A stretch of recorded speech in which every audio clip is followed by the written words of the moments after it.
దొరికే దోస, ఇడ్లీ పిండి అండి. ఒక సూపర్ మార్కెట్‌లో అమ్ముతున్నారు. కాలూరు దగ్గర. ఈ దోస పిండి కవర్‌కి ఇది ఉంది చూసారా? ఈ కలర్ ఏదైతే ఉందో, ఆ కలర్ ఇప్పుడు దిగుతుంది చూడండి. మీకు చూపిస్తాను క్లియర్‌గా. మనం ఇలా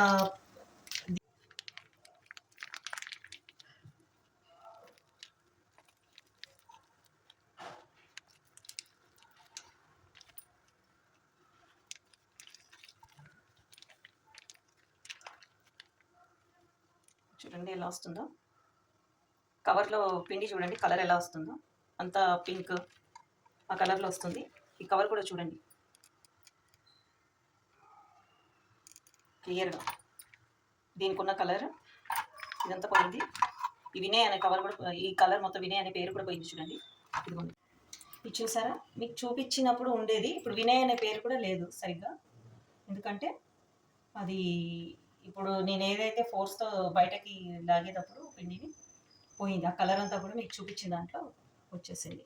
సో ఇలాంటి కవర్స్ తీసుకునేటప్పుడు ప్లెయిన్ కవర్స్‌లోనే తీసుకోండి. లేదంటే అవాయిడ్ చేసి ఇంట్లో వేసుకోవడం best. Indian Trinayani media channel ని సబ్స్క్రైబ్ చేసుకోండి. Press the bell icon for subscription. Thanks for watching.